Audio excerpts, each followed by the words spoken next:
em função das circunstâncias que estamos vivendo, fazendo essa live para as igrejas, atendendo e obedecendo a decretos do Estado, do município, em que recomendam e determinam, na verdade, que as igrejas não se reúnam, inclusive até com um número mínimo de 20 pessoas.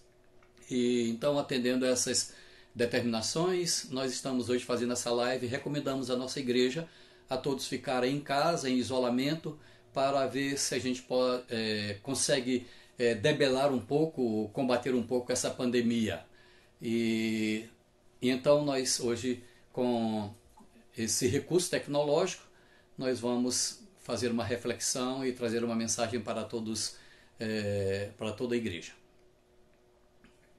Uma das coisas que temos pensado nesses últimos, temos estudado e aprendido, e inclusive é um dos pilares da doutrina, da teoria da Igreja Presbiteriana do Brasil, é exatamente a soberania de Deus. Nós entendemos e dissemos e sempre falamos que Deus é soberano sobre todas as coisas. E dentro dessa soberania de Deus, nós entendemos que há propósitos definidos e determinados. Inclusive há uma máxima que diz que quando nós caminhamos pelos propósitos determinados por Deus, nós também chegaremos aos fins por eles determinados. E então, uma palavra que venha nos motivar, nos confortar, nos animar, ou nos levar a pensar também, a refletir na construção do nosso saber com respeito à nossa vida de fé. O texto que eu vou ler para a gente, para nós refletirmos nesta noite, é um texto conhecido talvez de todos nós, e é um texto em que nós temos já ouvido algumas reflexões.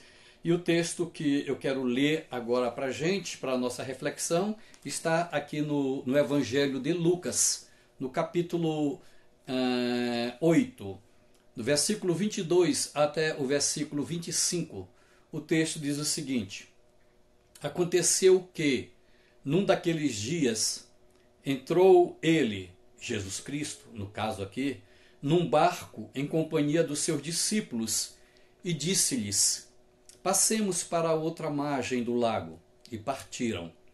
Enquanto navegavam, ele adormeceu e sobreveio uma tempestade de vento no lago, correndo eles o perigo de sossobar. Chegando-se a ele, despertaram-no dizendo: Mestre, Mestre, estamos perecendo. Despertando-se Jesus, repreendeu o vento e a fúria da água. Tudo cessou e veio a bonança. Então lhes disse: onde está a vossa fé?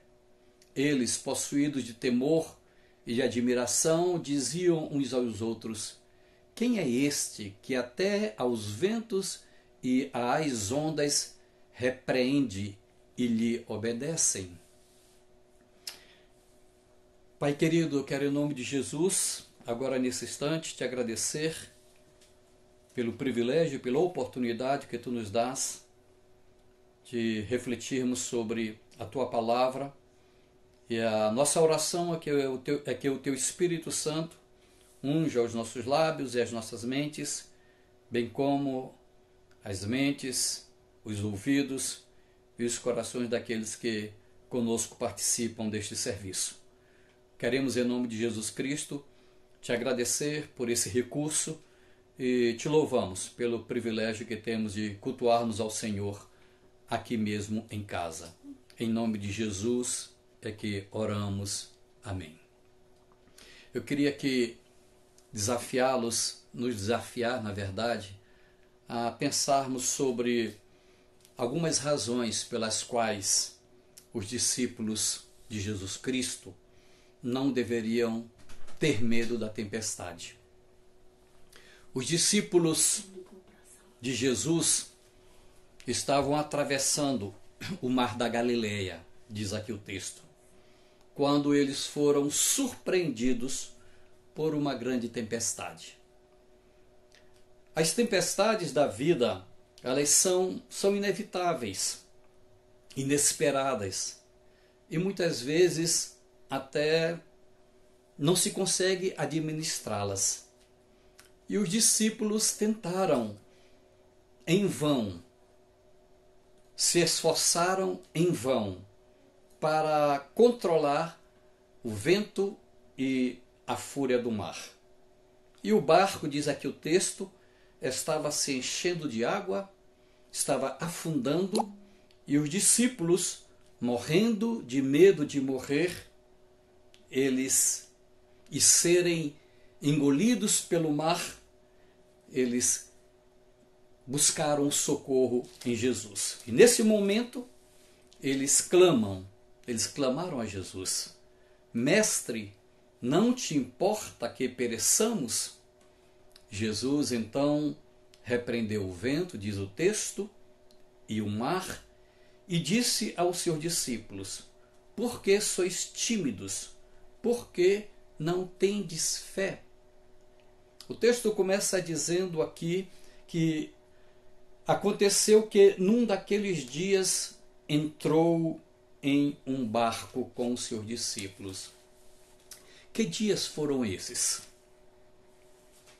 Foram exatamente os dias em que o Senhor Jesus Cristo estava caminhando e ensinando à multidão, sobretudo aos seus discípulos, tudo aquilo que diz respeito à teoria da confiança, à teoria da fé.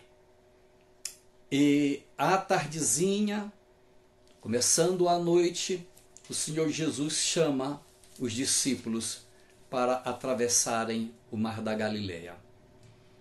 Agora o Senhor Jesus, no meu entendimento, queria levar os seus discípulos a uma experiência prática.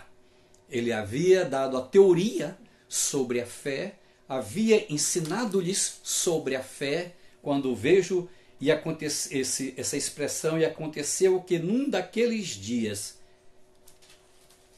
e o Senhor Jesus chama-os para a prática. Vamos ver agora o que vocês aprenderam de fato. Nós somos conhecidos como a Igreja da Palavra. A Igreja Presbiteriana é conhecida como a Igreja da Doutrina, a Igreja Didática, a Igreja Pedagógica, a Igreja do Conhecimento. Mas existem momentos que, na vida da gente, quando somos pegos por algum tipo de surpresa ou tempestade, parece-me que tudo aquilo que nós aprendemos, tudo aquilo que nós conhecemos, tudo aquilo que nós estudamos, tudo aquilo que está no bojo teórico, passa totalmente desapercebido e foge no momento da prática, no momento das circunstâncias. Então, o Senhor Jesus, aqui nesse texto, nos ensina algumas lições.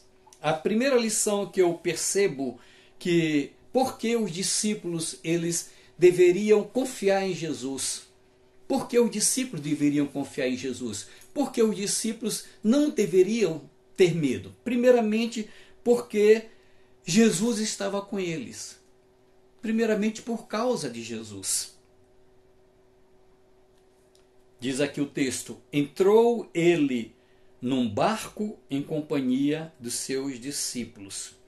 E aquele barco, varrido pela fúria do vento, no proceloso mar da Galileia, transportava nada mais, nada menos de que o Filho de Deus. Não poderia afundar o barco que levava Jesus. Não poderia naufragar o barco que transportava o Criador do universo, que transportava o sustentador da vida, aquele que controla as leis da própria natureza. Portanto, os discípulos poderiam não entrar em pânico e nem desesperar, porque havia um passageiro importante aqui nesse barco. Então o temor dos discípulos era infundado, porque Jesus Cristo estava com eles. Também a promessa da companhia permanente de Jesus. Jesus diz: eis que eu estou convosco todos os dias. Nós passamos também as nossas tempestades. Nós enfrentamos também as nossas dificuldades. E nesse momento é importante que nós tenhamos na nossa mente essa lição, essa palavra de Jesus. Jesus não somente está presente conosco, mas a sua própria palavra. A palavra dele diz que ele está conosco. Então, na jornada da vida, enfrentamos mares revoltos, enfrentamos ventos contrários, ventos perigosos, enfrentamos perigos de toda sorte, mas não precisamos temer, porque Jesus está conosco. Ele não nos prometeu ausência de luta, mas vitória certa. Ele não nos prometeu caminhada fácil, mas companhia permanente.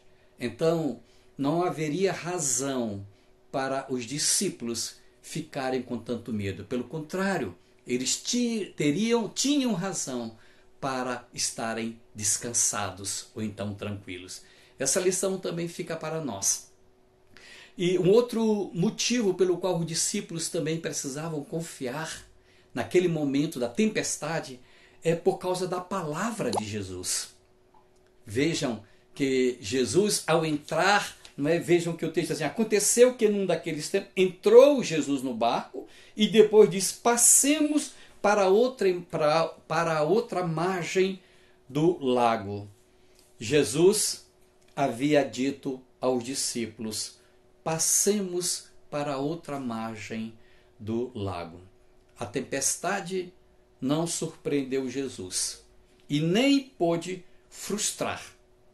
Suas palavras de ordem foram, na verdade, fortes.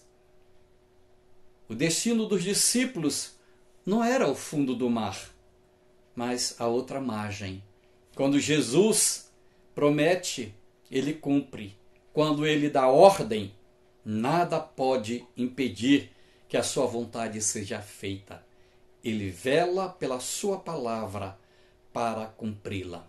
Queridos, não precisamos temer.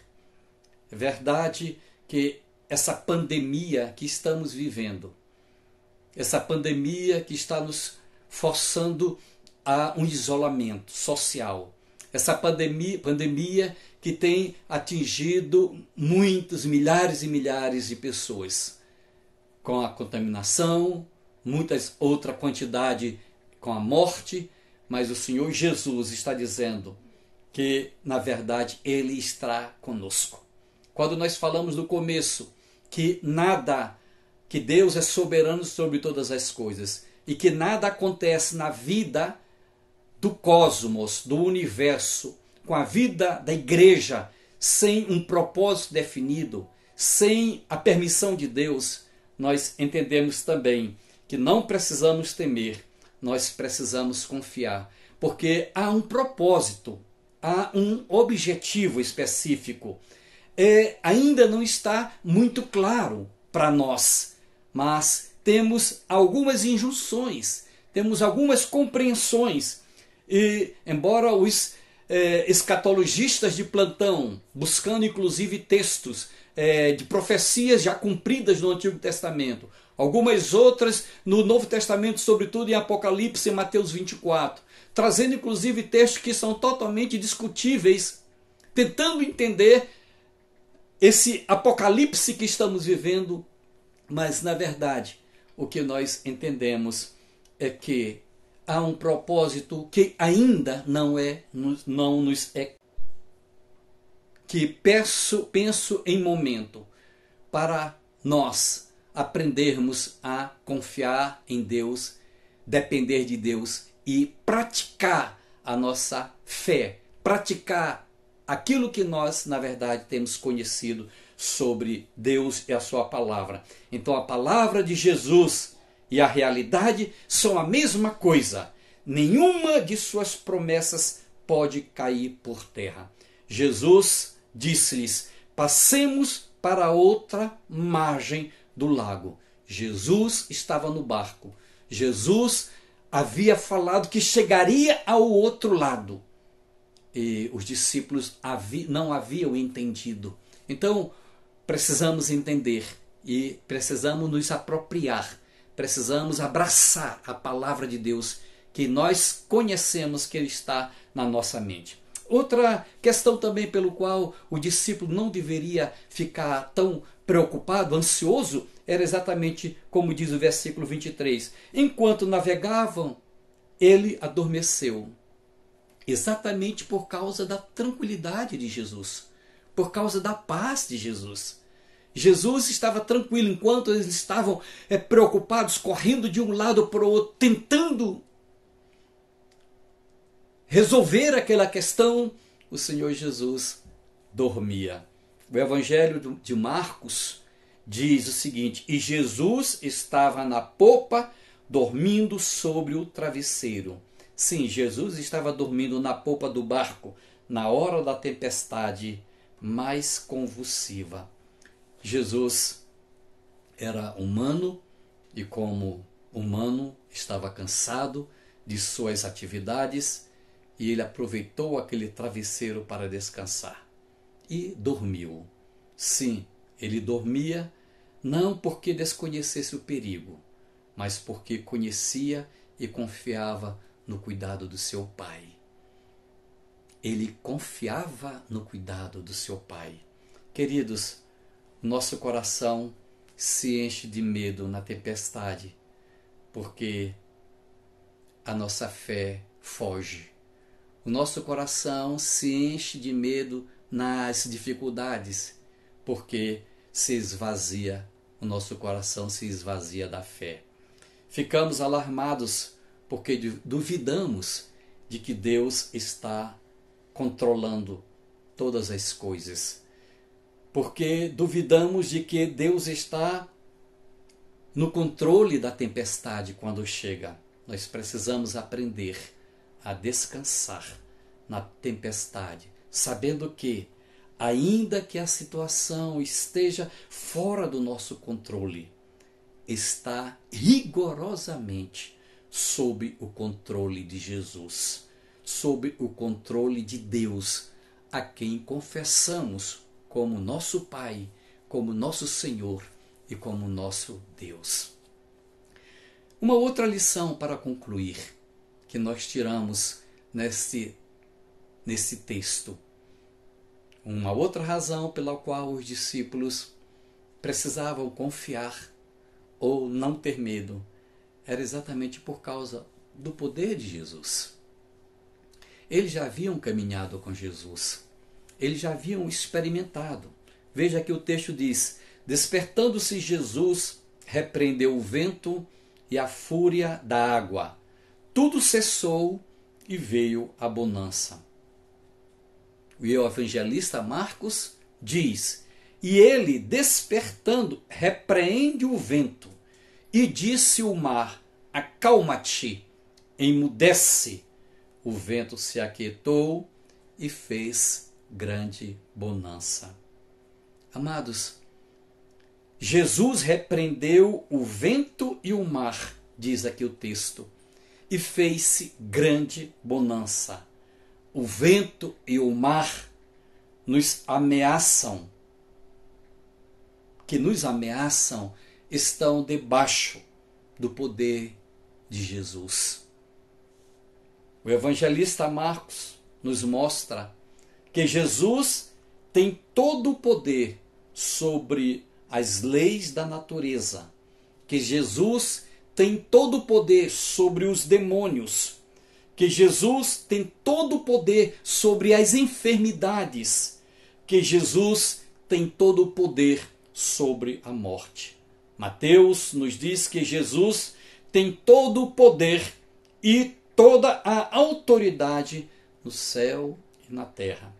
não precisamos temer, porque o Deus Todo-Poderoso está conosco. Ele é o nosso refúgio e fortaleza. Fé e não medo deve ser a nossa bandeira. Fé e não medo deve ser o estandarte da nossa vida. Se olharmos para as circunstâncias ao nosso redor, seremos dominados pelo medo. Mas se olharmos fortemente e firmemente para Jesus, teremos fé para triunfar nas tempestades. Se formos, queridos, dominados pelo medo, naufragaremos. Mas se prosseguirmos com fé, com os olhos fitos em Jesus Cristo, triunfaremos. Concluo esta reflexão nesta noite, entendendo que precisamos conhecer mais a Jesus e a sua palavra de forma experimental,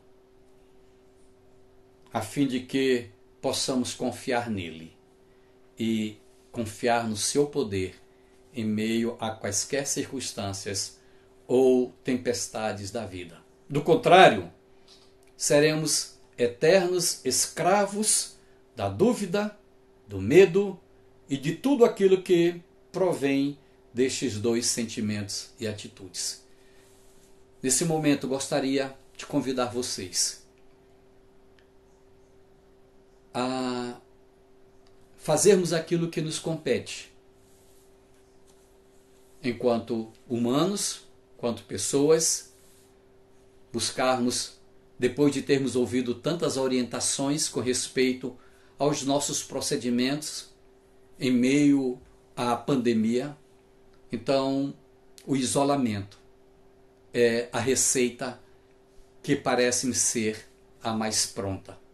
Então aproveitemos esses momentos quando estamos em casa, sozinhos, para estreitarmos as nossas amizades, para estreitarmos o nosso conhecimento, para estreitarmos cada vez mais a nossa confiança. Queridos, nós precisamos entender que penso que um dos propósitos de Deus com essa pandemia para a igreja é que nós aprendamos a confiar mais no Senhor, que nós tornemos prático muito mais as nossas teorias. Nós temos sido muito teóricos, por isso que Tiago ele fala que nós na verdade precisamos ser praticantes da palavra. Nós tememos facilmente porque não confiamos ainda efetivamente no nosso Deus. Nós confiamos muito em nós mesmos, nas nossas próprias capacidades, mas precisamos aprender a confiar e a descansar em Deus. Eu quero agora nesse instante fazer uma oração, clamando a Deus, pedindo a Deus a bênção dele, sobretudo no que diz respeito a que sejamos mais confiantes nele. Pai querido, nós queremos em nome de Jesus, agora nesse instante, adorar o Senhor, porque o Senhor é um Deus santo, perfeito, justo, sublime, majestoso, todo-poderoso, que o Senhor sabe e conhece todas as coisas. Adoramos o Senhor pelaquilo que o Senhor é. E queremos, meu Pai, em nome de Jesus, te louvar pelo cuidado que o Senhor tem tido para conosco, pelo cuidado que o Senhor tem tido para com o universo, para com a tua criação e criatura. Nós queremos te louvar, Pai, porque o Senhor tem derramado o sol e a chuva sobre os bons e os maus. Nós queremos te louvar, Pai querido, porque o Senhor tem dado o sustento e o abrigo essencial e necessário para aqueles, sobretudo, na verdade, que confiam no Senhor. Mas o Senhor tem feito isso também, Pai, para aqueles que estão distantes de Ti. Senhor, nós queremos, em nome de Jesus, agora nesse instante, pedir ao Senhor perdão. Nos perdoe quando muitas vezes nós não temos confiado no Senhor. Perdoe-nos quando muitas vezes, Pai querido, nós estamos aí titubeando na nossa fé, sobretudo agora nesse momento da pandemia. Pai, nós queremos entender que nós somos vistos precisamos entender que somos vistos como a menina dos seus olhos. E que o Senhor tem todo o prazer em nos cuidar. Pai, em cuidar de cada um de nós. Pai querido, nós queremos em nome de Jesus colocar diante do Senhor agora, sobretudo aquelas pessoas, aqueles nossos irmãos e amigos que estão aí numa faixa de risco, como as pessoas idosas. Eu quero em nome de Jesus pedir que Tu os abençoes e os conscientize também, Pai amado, para que eles percebam da necessidade de se isolarem mesmo. Abençoe também e proteja aquelas criancinhas pequeninas, Pai, que também se tornam como pessoas que alvo da pandemia. Nós queremos em nome de Jesus, Pai amado, pedir que Tu possas agora, nesse instante, perdoar os nossos pecados quando nós, na verdade, não confiamos muito no Senhor. Mas queremos Te agradecer pela salvação em Jesus. Muito obrigado, meu Pai, pela nossa salvação em Jesus. Eu quero, em nome de Jesus, agora Te agradecer por esse momento que Tu nos dás e prestarmos esse culto para o Senhor, de pararmos para refletir na Tua palavra. Obrigado, porque nós moramos num país onde nós temos a liberdade de culto.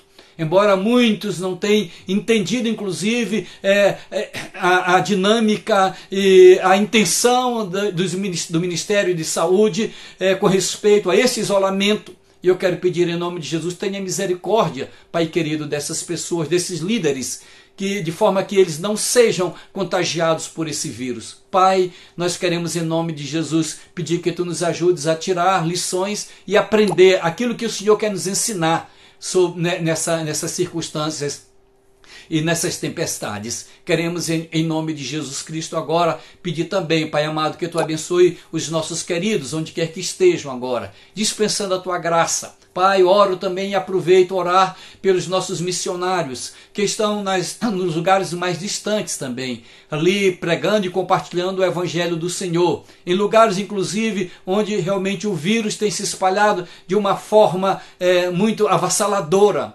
Missionários na China, missionários na Itália, missionários na Espanha, missionários em Portugal. Senhor, nós queremos pedir a Tua bênção também para os Teus filhos que estão ali pregando o Evangelho do Senhor. Agora, nesse instante, Pai, nós queremos dizer para o Senhor que queremos descansar no Senhor. Nós queremos aprender a confiar cada vez mais no Senhor. E, Senhor Deus, dê ordem aos Seus anjos ao nosso respeito.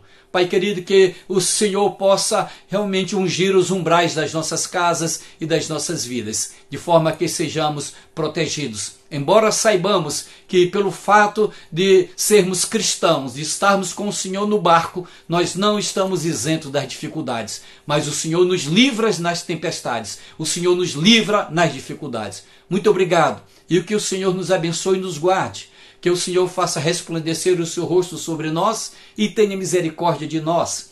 Que o Senhor sobre nós levante o Seu rosto e nos dê a paz. Amém e amém. Deus abençoe a todos vocês, queridos. Tenhamos uma semana em bom isolamento.